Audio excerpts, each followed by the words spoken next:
just so insane. The water is turquoise. It is so clear and beautiful. I have never seen anything like this. Traveling alone also is not an easy feat, but I was really grateful to talk to this couple this morning that like offered to take me on their excursions. They like had all this stuff already planned for today, and like I had a lovely conversation with this woman, and she's like, do you want to come with us? Like, you're traveling alone? And I was like, no, it's okay. Like, I'm really fine. So that suspension bridge right there is the Ram Jhula, but it is closed for construction right now. But if you walk a little bit farther down the river, about 20-30 minutes, there's another one called Ram Jhula, and I think that one you can go across the river.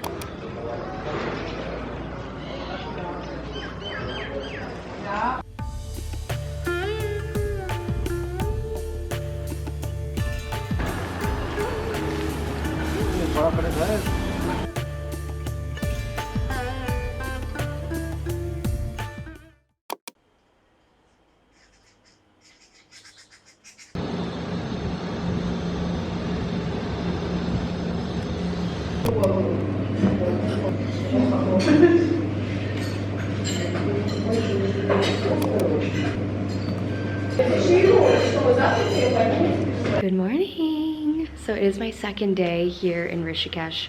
Yesterday I was so exhausted because I just hadn't slept in what felt like 2 days. So I think one thing, I was really nervous because I was so worried about safety, but in all honesty, like, it's felt so calm and peaceful and generally really safe. Like, it's funny, like in most places that I travel, I don't really even feel safe to like pull up my camera and vlog, but here I genuinely do. Like, I don't know, it's just so beautiful, and Indian people have so much character and like joy and kindness. Like, I am just already having a blast, and I feel obsessed with what I've seen so far. So I'm just gonna sit here and journal for a little, but let me see if I can show you guys these monkeys.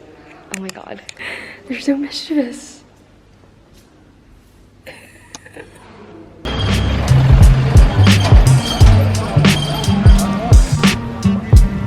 Wow. Like, is this even real?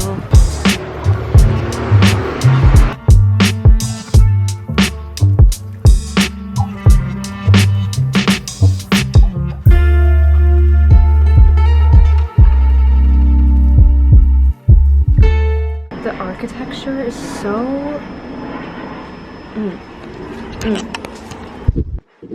Alright, I came down this little alley yesterday, guys, and just enjoyed the river. I had a conversation with a local, and we just ate carrots together, and I asked him questions, and he was so sweet. Oh, yeah. Hello.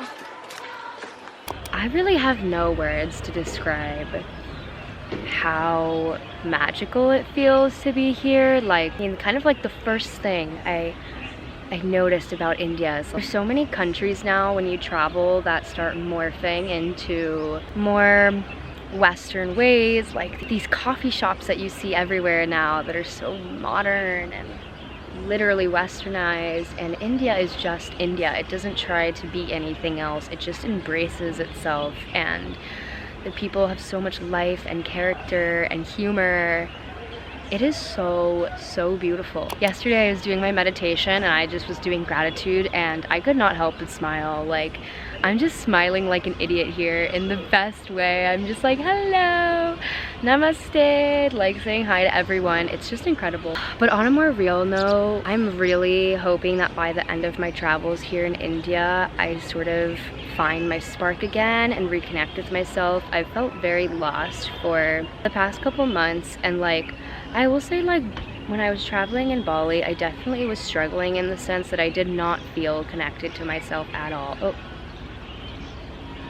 cute. I'm also like going through a breakup right now and trying to just repatch up my heart and repatch my purpose for life. Hi. Hi, sweetie. it's really ironic and funny because before I left London, I watched Eat, Pray, Love for the first time, and I remember like, I mean, I just love the movie and I wanted to watch it over and over again. And I remember as I was watching Eat, Pray, Love, I like opened up my phone for a second to scroll on Instagram, and I like saw my friend posted a photo with some person, and I went on their account. I didn't know who they were, and I just like scrolled down their feed a couple of times, and I pressed on a photo, and the caption of that photo happened to be like, in my Eat, Pray, Love era. And I was like, what the hell? That's so weird. I'm literally watching Eat, Pray, Love right now. Like, what are the odds that this is the caption of the first photo I click on? And so I thought that was like just like a funny synchronicity. But months later, I end up traveling to Bali, and then I end up in India for a yoga training, and it just feels also synchronous. Even like the breakup I'm going through right now, I think there were a lot of things that, let's just say there were a lot of things that just weren't balanced, and I definitely felt like I wasn't the best version of myself in that relationship, and I feel like I could have done better. And you know, I think now this time apart, this time of breaking up, is time to reconnect, time to recenter, reprioritize, and figure out what it is that I want to do in these next steps of my life as a 25-year-old. Also, it's so crazy because I never thought I'd come to India. Like, I genuinely felt like that was such a far-fetched dream, like something I do in my late 20s, early 30s, and it's definitely something I've always thought about, like, oh, one day I'll go to India, but I didn't think it happened this soon. And I mean, I'm just like, how am I here right now? This is so random. Oh, I want to journal a little bit, and then I have a yoga class at 10:15. Oh, it's 10. Maybe I actually have to go. I'm gonna go to this yoga class.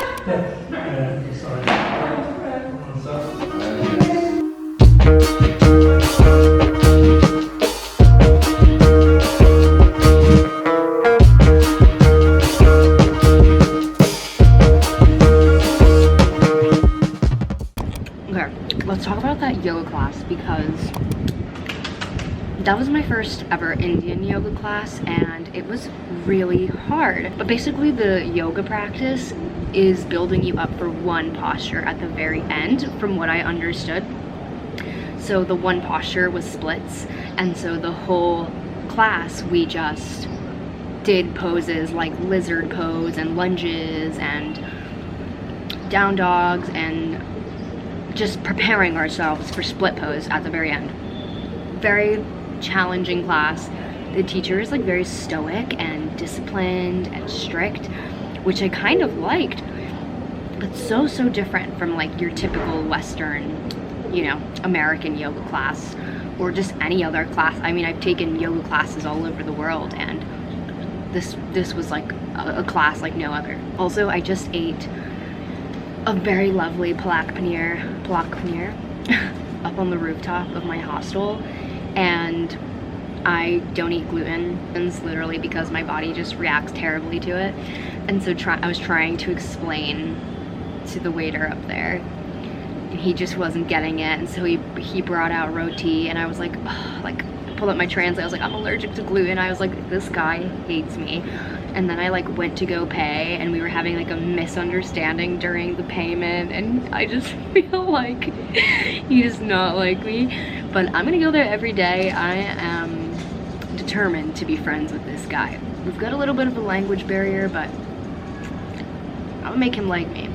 I need to get a SIM card, and I need to go to the ATM again. There's only one ATM on this side of the river, and it's about a 30-minute walk. I still haven't figured out how to cross the river to go to Tapovan, which is on the other side, which is, I think, a bit more of the livelier side. I've been walking around in my Birkenstocks, and it's just not cutting it. Like, the streets are really dirty, guys. Don't underestimate it, but there's cow shit everywhere. And chances are, I probably have cow shit on my fucking feet right now. Guys, this always happens to me. I just walk 30 minutes to the ATM. Forgot my debit card. Don't have it with me. Well, I'm just gonna go walk around, I guess. Wilma and Lewis also home, then stations to Worthing to change and right.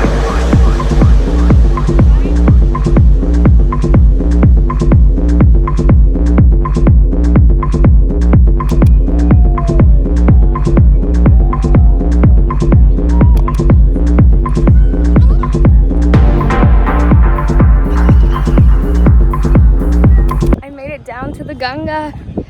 Guys, I just got haggled by two little kids, relentless businesswomen and men. I gave them 40 rupees. Look at these little cows. So today my goal is to tackle Tapovan, which is on the other side of the river. I have to get on a boat since Ram Jhula bridge is closed. We're gonna try to do that today. I really have to go to an ATM because I'm running low on cash. We're gonna try the ATM again. I want to get a nice little coffee, sit by the water, and relax.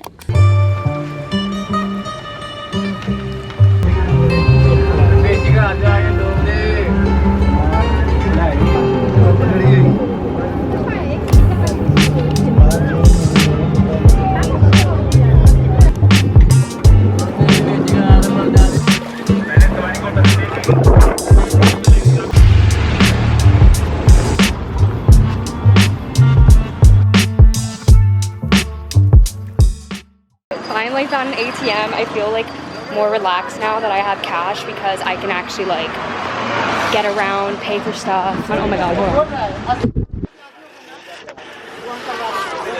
Okay, when I tell you this is the time when I'm traveling alone that I really wish I had a friend to travel with. Hello. No, thank you.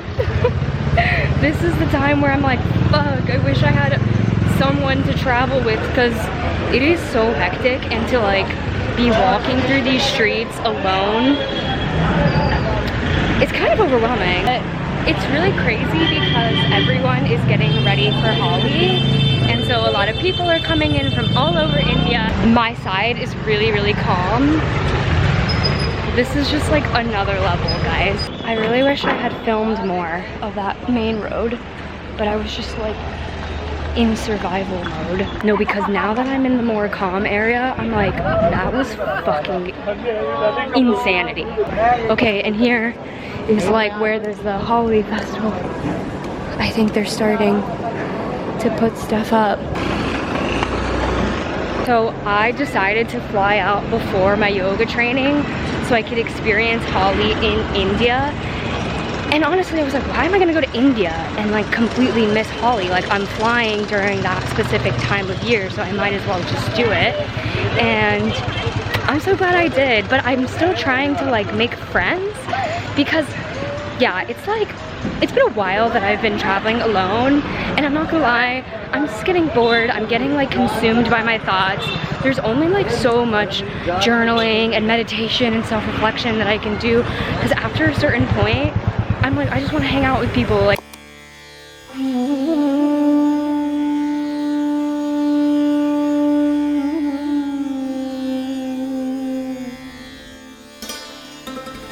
found coffee, and I'm sitting here just like unwinding, thinking about life, and like, I literally feel so sad because I've been traveling alone for so long, and I keep wanting to cry because I'm like, I just wish I had a friend here. And I'm also like going through a breakup, so that on top of the feeling of loneliness makes traveling solo so hard. I don't know, like I also have to laugh because I kind of put myself in this situation. Like, I was the one that decided to travel the world by myself post breakup. Sad about this, but I'm like, girl, like this was on you. Like, you wanted to do this, you wanted to travel the world solo, and now here I am, grieving a breakup, craving friendship and connection, and traveling alone.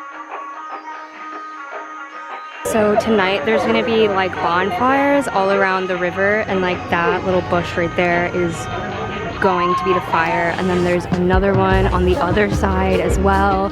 So it's all like stuff for the pre-Holi celebration, and then tomorrow is like the day of colors where they throw the colors, and like it's all about play. Oh, see, they're already doing it. So when you want to cross the river, because the bridge is broken, you just go here. You pay 40 rupees to take a boat across the river, and yeah, it's like a 2-minute little ride. Slowly, I'm like building the courage and the confidence to step out of my, did I just get hit by something? Step out of my comfort zone. So like Today I took the step in crossing the river by myself and going to see Tapovan, so I'm very proud of myself. But I think I'm just gonna like relax here by the water for a little bit. There's really no rush to get back to my place. I do have to do like some freelance client work, but I kind of want to just sit by the water.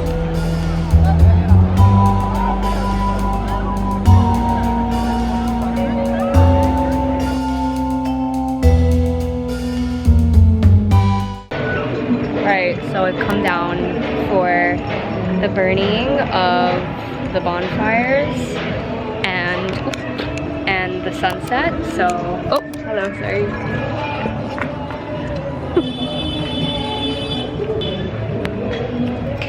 That was a long hour. Look at this one. This one's gonna be huge.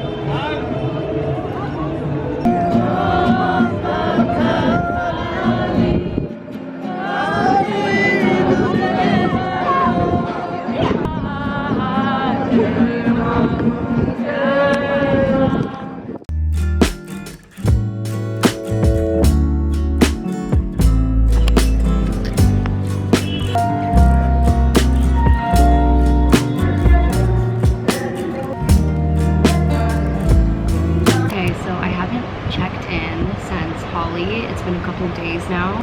There's actually been so much that I have experienced. I feel like this first part of the video I've been talking so much about loneliness and grieving a breakup and missing just connection and friendship, and it's so funny because right after I filmed all those clips, it was like instantly I was making friend after friend after friend, and so the past couple days, like that's just what I've been doing, is hanging out with people, connecting with people, watching the sunset with strangers and getting dinner with strangers, and it's just been an amazing experience. Yeah, I want to talk about Holi because I literally did not pull out my camera once.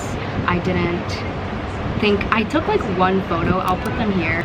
It was just like really chaotic, which I was not expecting at all. Like, and I feel so lucky because the day of Holi, I went to a cafe by myself and I was trying to find this group of people that I had met one of the days, and they had happened to be on the opposite side of the river, and the problem was the boats were not running on Holi, so there was absolutely no way I could get to this group of people unless I walked around the entire river, went to Ram Jhula, I mean, it would have just been a mission. So I'm sitting at the coffee shop and this guy sits at my table and I'm like, hey, like, do you know if these boats are running today? And as we're chatting, we realize that we are two strangers in the same friend group. So we end up spending the day together, which was excellent. I'm so glad I found him. And honestly, if I weren't with a man that day, I think I probably would have felt too overwhelmed to keep going and stay out for Holi, and I might have gone back to my hostel and stayed there for the rest of the day. Holi is so beautiful. I mean, it's literally just a day dedicated to play. It's so cute. I mean, there's people like throwing buckets of water off of roofs, and there's water balloons and water guns and like spray paints and the powdered colors being thrown everywhere. And I mean, it was just adorable.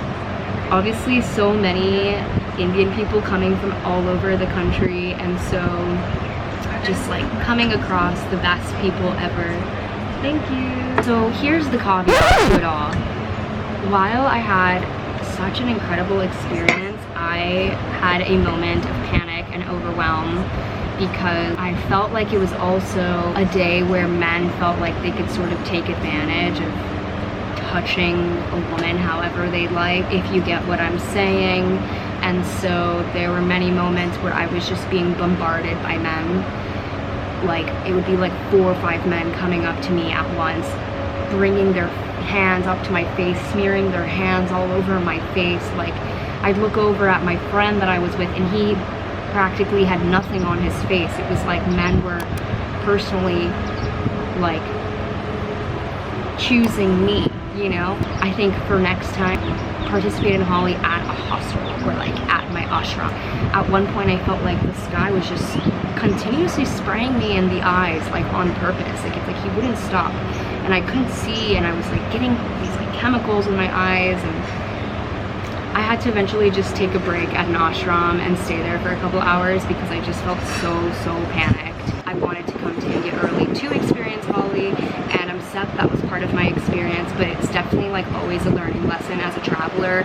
You get humbled a little bit, you get your guard back up, and I think sometimes that happens when your guard is just down a little too much. You become a little too trusting of people. So either way, I still had a really good time. So now I'm here at the Monk Cafe. I'm gonna do a bit of work. My yoga training starts in 3 days. Yeah, I think I'm gonna end the vlog here, but thank you so much for watching if you made it this far. It's been an incredible experience. I can't wait to upload my next video on the training and how my training goes. I know it's gonna be challenging in the best way possible, and I'm just so excited for that. So thank you for watching.